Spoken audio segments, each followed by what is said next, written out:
Measurement of national income पे possible questions देख लेते हैं। What are the possible questions an examiner में फ्रेम। नंबर 1 क्वेश्चन पे बात करते हैं और उसमें देखते हैं कि कौन कौन सा स्टेटमेंट सही है। The first statement given in the question dear students is national income refers to aggregate monetary value of final goods and services in an economy during a year. Dear students, this statement is nothing but the definition of national income. National income आपकी aggregate monetary value है of all the final goods and services in an economy in during one year, financial year और accounting year में आप national income को value करते हैं। जो भी आपका value dear students होता है value of final goods, value of final goods and services, जब आप उसको मॉनेटरी टर्म्स में मेजर करते हो, लेकिन ये वैल्यू कब से कब का ले लेते हो आप, एक फाइनेंशियल ईयर का वैल्यू जब आप कैलकुलेट करते हो, जो वैल्यू निकल के आता, that is nothing but national income. The statement is correct and this is nothing but the definition of national income. Coming to the second important, that is intermediate goods are excluded from national income to avoid double counting. Dear students, हम इससे पहले भी discuss कर चुके हैं, जो intermediate goods होते हैं that are not included in the calculation of national income, because अगर हम इंटरमीडिएट गुड को एक बारी काउंट करें तो दूसरी बारी भी हमें वो काउंट करना पड़ेगा एज फाइनल गुड, तो डबल काउंटिंग का इशू आ जाएगा। तो avoid double counting intermediate goods को हम कैलकुलेट नहीं करते हैं national income while calculating national income. दूसरा स्टेटमेंट भी आपका सही है। तीसरा statement, national income includes transfer payment such as pension and scholarships. Dear student, जो आप पेंशन दे देते हैं या पर्सन विद डिसेबिलिटीज़ को आप जो पेंशन दे देते हो, उनको मंथली जो आप पे करते हो, या विडोज़ को जो पे करते हो, पेंशनर्स को जो पे करते हो मंथली या स्कॉलरशिप पे करते हो, ये इंक्लूड नहीं होता है। यहाँ पे लिखा कि इंक्लूड होता है, तो स्टेटमेंट गलत है। लेकिन आपको बता दें इंक्लूड नहीं होता है in the national income accounting. क्यों? क्योंकि ये जो इनकम, जो ये पेमेंट हम दे देते हैं, ये प्रोडक्टिव नहीं होती है, नॉन प्रोडक्टिव एक्टिविटी पे ये इनकम खर्च होती है। That is why it's not included in the national income accounting. ये आप याद रखेंगे। ट्रांसफर पेमेंट्स ऑफ के such as pension, scholarship, the pension given to the widows और द पर्सनस विद डिसेबिलिटीज़ और specially abled we call them, उनको जो भी पेमेंट हो जाती है वो हम that we not include in the national income accounting. ये स्टेटमेंट आपका फिर अगर ऐसे दिया है तो गलत है, आपका ऑप्शन ये सही रहेगा। ठीक है। Coming to the question number 2, the question number 2 given in the mock is which one of the following best explains gross domestic product. GDP नीचे ऑप्शंस में से कौन बेस्ट एक्सप्लेन करता है वो हमने बता देना है। GDP dear students is nothing, it is nothing, then if it is nothing then what it is value of final goods and services produced within the domestic territory during a year. जब आपका जहाँ पे भी domestic आ जाएगा बीच में, यहाँ तो gross है, यहाँ डोमेस्टिक है, यहाँ प्रोडक्ट है, जहाँ पे भी डोमेस्टिक आ जाएगा विच मीन्स कि ये एक डोमेस्टिक टेरिटरी में ये प्रोडक्शन हो रही है और उसकी हम वैल्यूएशन करते हैं एक साल की। Value of final goods and services produced within the domestic territory of a country is nothing but gross domestic product. ठीक है, ये पॉइंट आप याद रखेंगे। हम नेक्स्ट पे चलते हैं, नेक्स्ट क्वेश्चन पे। Next question dear students is consider the following statements regarding gross national product. जब भी नेशनल आ जाए तो थोड़ी सी चेंज हो जाती है, तो हम डोमेस्टिक टेरिटरी से थोड़ा बाहर चले जाते हैं। ठीक है, क्वेश्चन में समझेंगे कि क्या होता है when we are calculating gross national product. Dear students, GNP includes net factor income from abroad, इसे शॉर्ट में हम NIFA भी कहते हैं, नीफे। ठीक है, net income earned from abroad और नेट इनकम फ्रॉम अब्रॉड हम इंक्लूड करते हैं in the gross national product. ये स्टूडेंट्स, क्या होता है ये नेट इनकम फ्रॉम अब्रॉड, ये आपको बताना ज़रूरी है। पहला स्टेटमेंट सही है, ये स्टेटमेंट समझने के लिए नीफा समझना, नेट इनकम फ्रॉम अब्रॉड समझना ज़रूरी है। What is this NIFA? Dear students, जो भी बाहर के लोग हिंदुस्तान में, जिन्हें हम फॉरियंस कहते हैं, जो भी बाहर के लोग हिंदुस्तान में रह के अर्निंग करते हैं और हमारे जो लोग बाहर काम करते हैं, जो हिंदुस्तान के लोग इंडियंस जो हैं, जो बाहर काम करते हैं, जो वहाँ से वो अर्न करते हैं, ठीक है, जो वहाँ से वो अर्न करते हैं, उनकी कितनी अर्निंग है, जो इंडियंस हैं उनकी कितनी अर्निंग बाहर से आ रही है, उसको हम डिडक्ट करते हैं, माइनस करते हैं कि यहाँ पे अर्निंग कितनी की है जो लोग फॉरेन के लोग यहाँ रह रहे हैं, ठीक है, क्योंकि वो यहाँ रहेंगे तो अपनी अर्निंग बाहर भेजेंगे, अपने ममालिक में भेजेंगे।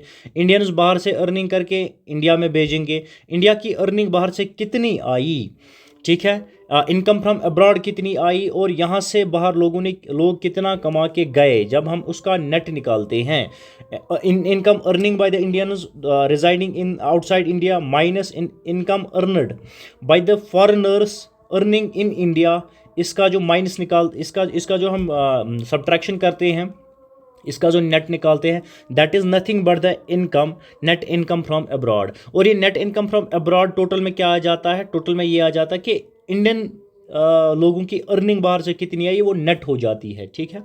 वो नेट इनकम हम इंक्लूड करते हैं ग्रॉस नेशनल प्रोडक्ट में। This is a slight difference between the GDP and GNP, ये आपको पॉइंट याद रखना पड़ेगा। नीफा भी आई होप आपको समझ में आ गया होगा। Coming to the second statement, gross national product में differ from GDP due to income flow between the countries, इसी की तो हम अभी बात कर रहे थे, तो दूसरा स्टेटमेंट भी आपका सही है। Coming to the third statement dear students, that is GNP excludes income earned by nationals abroad, तो ये एक्सक्लूड नहीं इंक्लूड करता है, ठीक है। स्टेटमेंट पहले दो आपके सही है, ये आपको याद रखना पड़ेगा, ठीक है। अब अगर आपको लिखना पड़ेगा ग्रॉस नेशनल प्रोडक्ट आपके जीडीपी के बराबर है, लेकिन जीडीपी में अब जब आप Nipah NIFA net income from abroad GDP में प्लस करेंगे तब जाके वो आपका ग्रॉस नेशनल प्रोडक्ट बन जाता है। जीडीपी आपका जीएनपी तब बन जाता है, जीएनपी में आप नेट इनकम फ्रॉम अब्रॉड को प्लस करेंगे, ठीक है। और नेट इनकम फ्रॉम अब्रॉड क्या है, earning income earned by Indians from abroad and the income earned by the foreigners residing in India और वर्किंग इन इंडिया, उसका जब हम नेट निकालते हैं तो वो नीफे हमारा बन जाता है, नेट इनकम फ्रॉम अब्रॉड बन जाता है। Coming to the question number 4, possible and important question that an examiner may ask, which one of the following correctly represents relationship between gross national product and net national product, net domestic product, ठीक है, gross domestic product और net domestic product, इन दोनों में से क्या difference है ये हमने बता देनी है। डियर स्टूडेंट्स, आपका नेट डोमेस्टिक प्रोडक्ट बराबर होता है ग्रॉस डोमेस्टिक प्रोडक्ट से माइनस जब आप इसमें से डेप्रिसिएशन करते हैं, डेप्रिसिएशन करते हैं। जब आप जीडीपी में डेप्रिसिएशन माइनस करेंगे what you will get net domestic product. एक तो पॉइंट आप ये याद रखेंगे, आप जब जीडीपी में प्लस करेंगे net income from abroad what do you get gross national product. ये दो चीज़ें आई थिंक यहाँ तक तो क्लियर हो जानी चाहिए।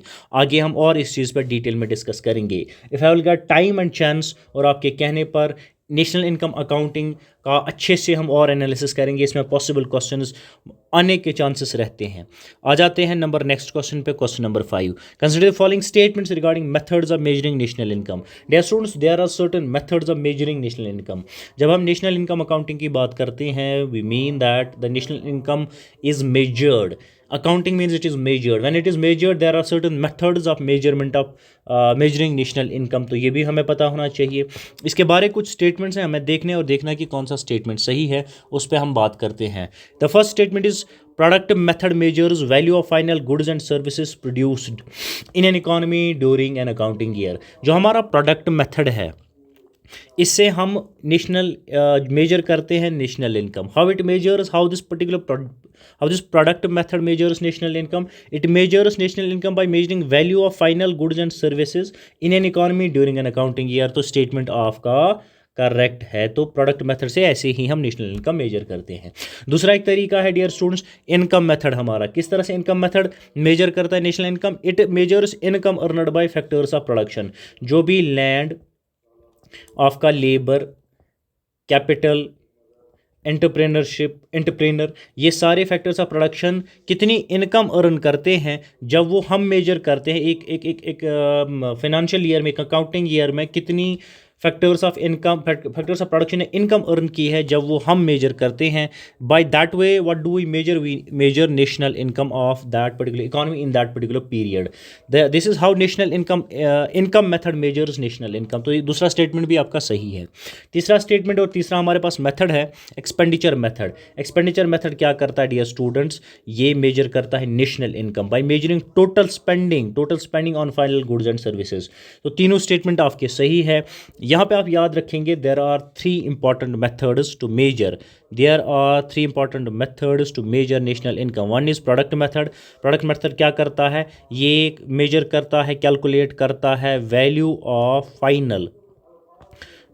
Of final goods and services produced in an economy during an accounting year. इनकी वैल्यूएशन निकल जाती है तो हमें क्या मिलती है, नेशनल इनकम मिल जाती है। सिमिलरली अगर हम बात करें इनकम मेथड की, तो इनकम मेथड क्या करता है, dear students, income method measure करता है कि एक अकाउंटिंग ईयर में या फाइनेंशियल ईयर में जो हमारे फैक्टर्स ऑफ प्रोडक्शन है उन्होंने कितनी इनकम अर्न की है। जब वो मेजरमेंट हो जाती है तो what do we get national income. Similarly expenditure method तीसरा एक मेथड है, इसको रब कर लेते हैं। एक्सपेंडिचर मेथड तीसरा मेथड है डियर स्टूडेंट्स, जिससे हम मेजर करते हैं नेशनल इनकम। कैसे ये नेशनल इनकम को मेजर करता है, बाय कैलकुलेटिंग टोटल स्पेंडिंग्स, कितना खर्चा हुआ है on final goods and services. एक अकाउंटिंग ईयर में कितना फाइनल गुड्स एंड सर्विस पे खर्चा हुआ है during an accounting year in an economy, what do we get by calculating that national income. तो आपके तीनों स्टेटमेंट सही है। ये क्वेश्चन इंपॉर्टेंट था to get the clarity about the measurement of national income. Dear students, question number 6 पे आ जाते हैं। Which one of the following is included while calculating national income. Dear students, जब हम नेशनल इनकम कैलकुलेट करते हैं कुछ चीज़ें हम एक्सक्लूड करते हैं, मतलब इंक्लूड नहीं करते हैं, कुछ चीज़ें हम इंक्लूड कर देते हैं। तो क्वेश्चन इस चीज़ पे है कि जब हम नेशनल इनकम कैलकुलेट करते हैं तो कौन सी नीचे ऑप्शंस में हम इंक्लूड करते हैं वो हमने बता देना है। जो इंक्लूड नहीं करते हैं ऑप्शंस में वो एक्सक्लूड करते होंगे, ठीक है। शायद हम ये भी आइडिया यहाँ से ले पाए। Final goods producer during the current year को हम जब फाइनल गुड्स हैं उनकी तो कैलकुलेशन कर रहे हैं, तो वो हम नेशनल इनकम की कैलकुलेटिंग में while calculating national income we include final goods produced during current year, वो तो इंक्लूड करते हैं। Sale of second hand goods include हम नहीं करते हैं dear students, sale of second hand goods include नहीं होती है in the calculation of national income. Transfer payments calculate नहीं होते हैं while calculating national income, this we have discussed in the earlier question. Illegal economic activities excluding official accounts, जो भी illegal activities होती है वो काउंट में नहीं आती है नेशनल इनकम अकाउंटिंग में, ठीक है। ये तीन चीज़ें तो कम से कम आप यहाँ पे याद रखेंगे। What do we include, we value the final goods and services produced during an accounting year and that is included in the national income accounting. ये पॉइंट ऑफ याद रखते हुए चलेंगे। Coming to the question number 7, the question number 7 is consider the following statements regarding personal income and disposable income. There are two different concepts dear students, one is personal income and second is disposable income. ये भी आप समझते चलेंगे। पहले हम statement में से देखेंगे कौन सा स्टेटमेंट करेक्ट है, एडिशनल इन्फॉर्मेशन ज़रूरी होगी तो आपको बताते चलेंगे। Coming to the first statement, personal income refers to income actually received by individuals and householders. Dear students, ये स्टेटमेंट आपका सही है। पर्सनल इनकम वो इनकम होती है जो एक्चुअली रिसीव करते हैं इंडिविजुअल्स एंड हाउस होल्डर्स, उसे हम पर्सनल इनकम कहते हैं। डिस्पोजेबल इनकम क्या होती है, it equals personal income minus direct tax. जब आप जो आपकी बता देते हैं इसकी फॉर्मूला, दूसरा स्टेटमेंट आप लिखते चलें कि सही है। Third, disposable income represents income available for consumption and saving. Disposable income वही होती है जो आपके पास अवेलेबल होती है फॉर कंजप्शन एंड सेविंग, उसे डिस्पोजेबल इनकम कहते हैं। अब अगर मैं यहाँ पर डियर स्टूडेंट्स डिस्पोजेबल इनकम लिखूँ, ठीक है, डिस्पोजेबल इनकम आपकी क्या होती है, यहाँ पे हमने देखा it equals the personal income minus direct tax, ठीक है। Disposable income represents income available for consumption and saving, ये हमने कह दिया। डिस्पोजेबल इनकम आपकी बराबर होती है पर्सनल इनकम की, पर्सनल इनकम। डिस्पोजेबल इनकम आपकी पर्सनल इनकम है, बट जब आप पर्सनल इनकम से डायरेक्ट टैक्स, और डायरेक्ट टैक्स की एग्जाम्पल क्या है, one of the example is income tax, ठीक है। जब आप पर्सनल इनकम जो जितनी भी आपकी है, जो income actually house hold receive करता है, इंडिविजुअल और हाउस होल्ड रिसीव करता है, वो इनकम आपकी पर्सनल इनकम हो गई। और इस पर्सनल इनकम से जब आप डायरेक्ट टैक्स माइनस करेंगे, डायरेक्ट टैक्स पे करेंगे, वो आपकी इनकम बच जाती है, वो इनकम होती है डिस्पोजेबल इनकम। ठीक है। और डिस्पोजेबल इनकम वो है जो अब एक्चुअली आपके पास है अवेलेबल, जिससे आप अब कंजप्शन के लिए यूज़ कर सकते हैं या कुछ उसमें से सेविंग कर सकते हैं, वो डिस्पोजेबल इनकम हो गई। आई होप यहाँ तक आपको समझ में आ गया होगा, ठीक है। नंबर नेक्स्ट पे चलते हैं क्वेश्चन नंबर 8 पे। तो question number 8 dear students is which one of the following best explain is the problem of double counting in a national income accounting. जब हम नेशनल इनकम को कैलकुलेट करते हैं, प्रॉब्लम एक आती है, उसे हम डबल काउंटिंग प्रॉब्लम कहते हैं। क्या होती है double counting? Inclusion of both intermediate and final goods in total output calculation. जब हम एक good for example good x को दो बारी ट्वाइस कैलकुलेट करे वाई इन नेशनल इनकम, तो क्या होता है कि एक गुड जिसे एक बारी वैल्यू होना था, जिसे एक बारी कैलकुलेट होना था, वो दो बारी वैल्यू हो जाता है। एक प्रॉब्लम अराइज होती है, the problem arises, that problem in economics और national income accounting is called double counting, ठीक है। जब एक पर्टिकुलर गुड को या सर्विस को आपने एक बारी के वैल्यू करना था और उस वैल्यू को जोड़ना था नेशनल इनकम में, लेकिन होता क्या है कि आप उससे दो बारी कैलकुलेट करते हो, तो उससे प्रॉब्लम डबल काउंटिंग की हो जाती है। और ये डबल काउंटिंग की प्रॉब्लम से क्या हो जाता है, नेशनल इनकम जितनी आपकी एक्चुअल होती है उससे ज़्यादा ही दिख जाती है, inflated figure of national income दिख जाती है। तो दैट इज़ प्रॉब्लम, जो फिगर्स है वो गलत फिगर्स आ जाते हैं नेशनल इनकम की। अच्छा, ये डबल काउंटिंग कैसे होती है? मैंने आपको अभी भी बताया, there are two types of goods, there are multiple types of goods, but here we will restrict to understand this particular case two types of goods. One is intermediate good and second आपका क्या है, final good.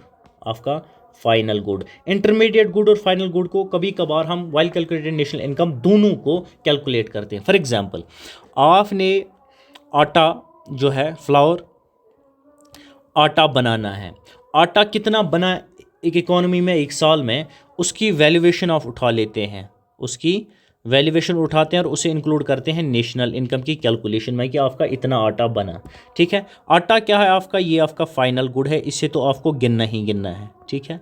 आटा आपको गिनना ही गिनना है। लेकिन rice जो हमने फॉर एग्जांपल राइस का ये आटा है, राइस को जो हमने इस्तेमाल किया ये आटा बनाने के लिए, in this case rice is intermediate good.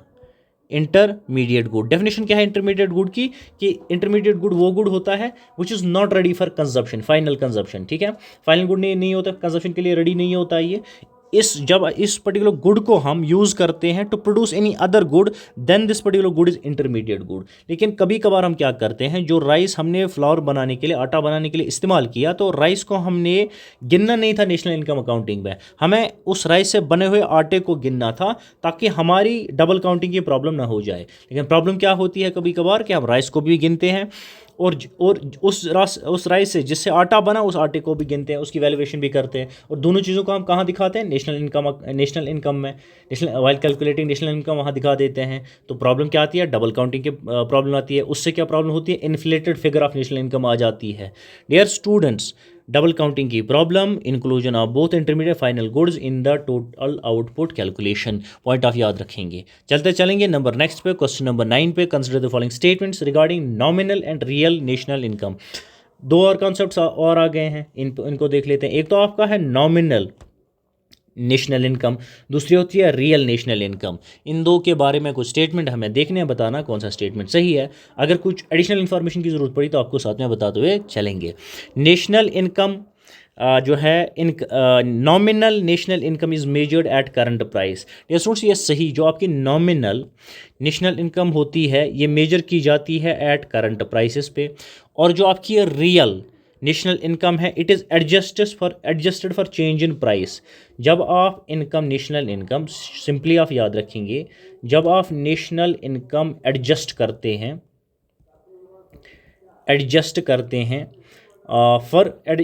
करते हैं फॉर इन्फ्लेशन या इन प्राइस, जो आपका एडजस्ट करते हैं फॉर इन्फ्लेशन और for change in price level, ठीक है। प्राइस लेवल और इन्फ्लेशन एक ही बात होती है डियर स्टूडेंट्स, ठीक है। यहाँ पे तो कम से कम इतना तो आप याद रखेंगे, इन्फ्लेशन प्राइस लेवल एक ही बात होती है। जब आप नेशनल इनकम को एडजस्ट करते हैं फॉर इन्फ्लेशन और for change in price, what do you get? You get real national income, ये पॉइंट तो आप याद रखेंगे। और जब आप नेशनल इनकम को मेजर करते हैं करंट प्राइसेस पे, what do you get? You get nominal, you get nominal national income. तो ये दो चीज़ें आप याद रखेंगे, ठीक है। दो स्टेटमेंट तो आपको बढ़िया से सही हो गए। तीसरा स्टेटमेंट क्या है आपका dear students? The third statement is real national income always remain equal to nominal income. तो कभी ऐसा हो ही नहीं सकता, ठीक है। पहले दो ये आपके ठीक हैं। Coming to the question number 10, which one of the following institution is primarily responsible for estimation of national income in India? कौन नेशनल इनकम कैलकुलेट करता है? National statistical office, NSO is the institution which is responsible, primarily responsible for national estimation of national income in India. ये point तो आपको याद रखना पड़ेगा, ठीक है। और ये आपका NSO किसके अंडर आता है, किस मिनिस्ट्री के अंडर आता है? Ministry of statistics, ministry of statistics and program implementation, MOSPI, ministry of statistics and program implementation के मिनिस्ट्री के अंडर ये इंस्टीट्यूशन आता है, नेशनल स्टैटिस्टिकल ऑफिस। और ये नेशनल स्टैटिस्टिकल ऑफिस ही वो ऑर्गेनाइजेशन है which is primarily responsible for estimation of national income. ये पॉइंट भी आप याद रखते हुए चलेंगे।